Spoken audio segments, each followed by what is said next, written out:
Welcome to Unique People Stories. MLM Stories.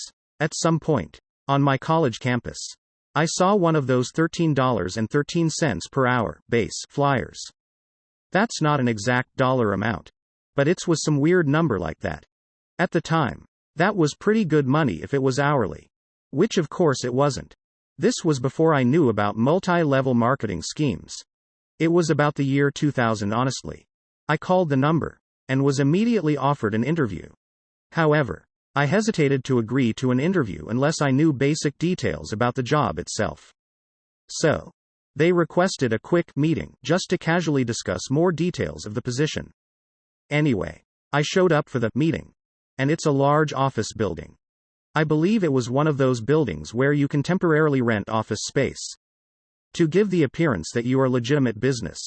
It sounded like it would be a one-on-one with a cup of coffee or something. I arrived, and I was totally thrown off. There must have been 30 people here. In this small office. A lot of them in suits. Men.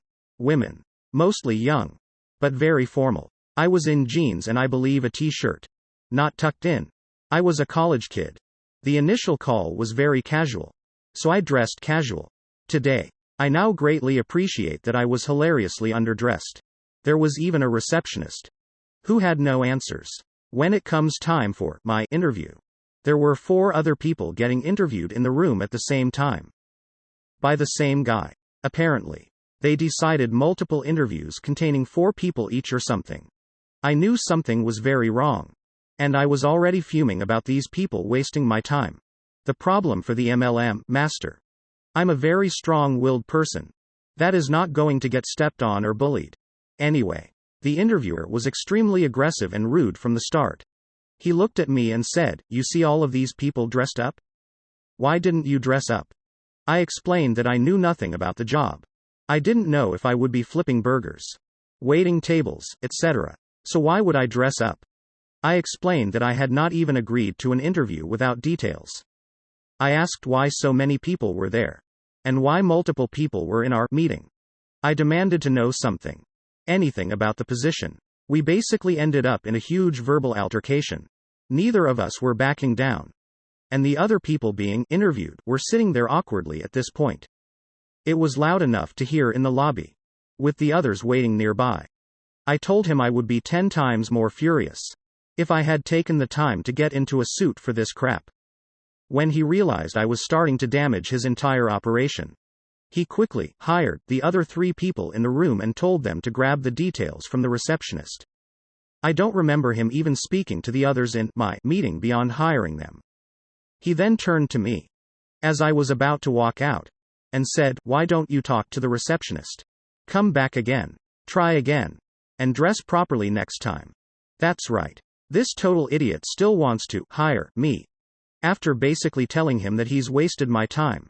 And that I wasn't a sucker like him. In front of everyone.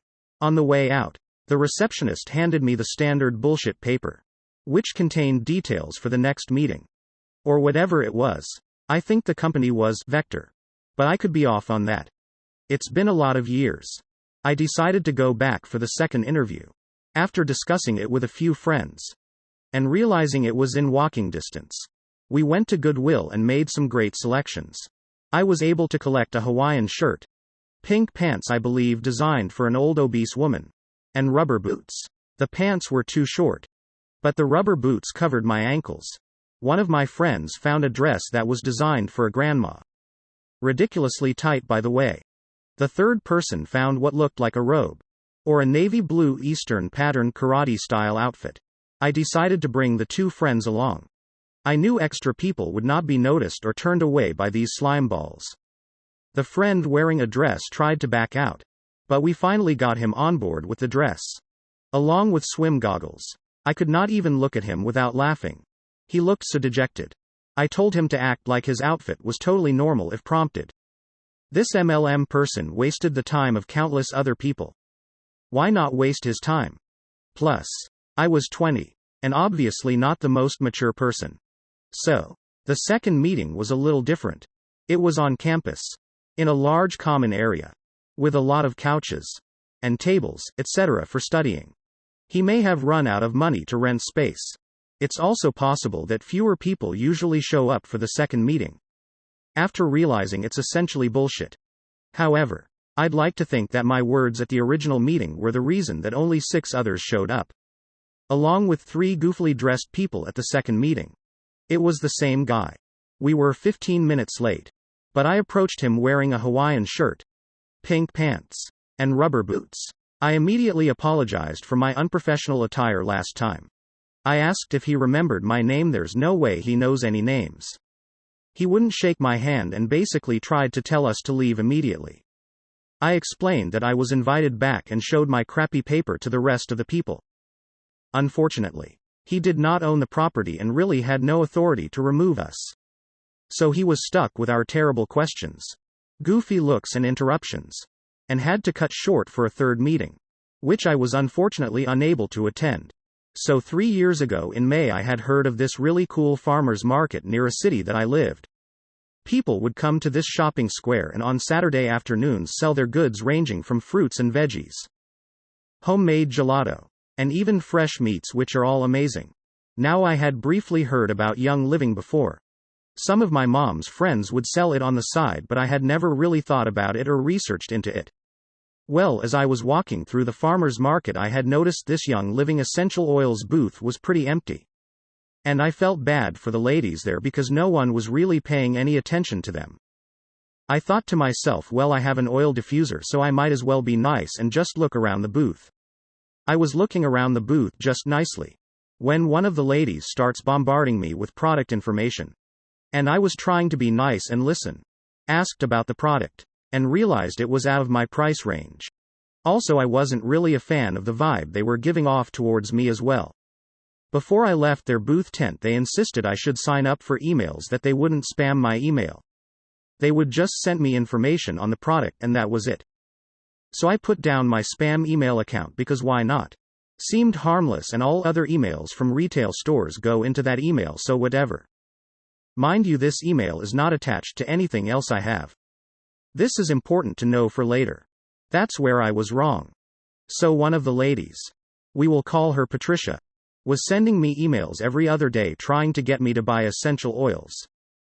Sending me information excessively, telling me the health benefits.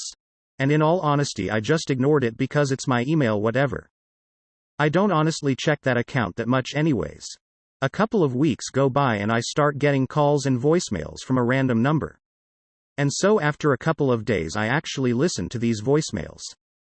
It was Patricia still trying to sell me Young Living, and she was using my first name and everything.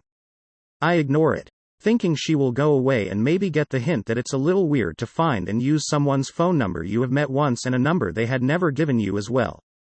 Patricia keeps texting, calling me, leaving my video calls in which I never answer or respond. All of her trying to still sell me Young Living. Well, it's December at this point in the year. This had been going on since May. The calls and texts were less frequent to none at all. I was pretty excited because it was Christmas time and I was getting packages from Amazon for presents for my family. I went to go check the mail for a package that had been delivered and I see this cute little postcard with a Christmas dog on it. I flip it over and I start to freak out. Patricia had sent me that postcard, with more Young Living promotion attached. She had found my address and phone number and I had no clue what to do. A couple more months go by after this. The texts were maybe once a month and so are the calls. It's around March now. And I was just looking through my messages and Facebook. I come across one and guess who it is? Patricia. Patricia sent me a message trying to talk me into video chatting with her about a live stream Young Living at 9 p.m. that night. And how it goes so well with the vegan diet and how we were in the same vegan Facebook group, which started to freak me out even more. She then tried to friend me on Facebook, in which I declined and blocked her. The texts and calls are still happening 2 years later, with her most recent being a video of Young Living Black Friday deals. I have switched my phone number once in this time frame as well. It's been a wild ride. So the times are rough and my flatmate is currently out of work and has very little income. Today she tells me that someone reached out to her about a work from home business opportunity and I'm immediately suspicious. I ask her what the name of the company is and she says Amway, and this is it. My shining moment when I stop someone from making a horrible mistake, so I tell her to absolutely not do it since it's a pyramid scheme, and she listens. And says that she won't pursue it any further. I feel accomplished. Thank you for listening. Were you ever contacted by MLM?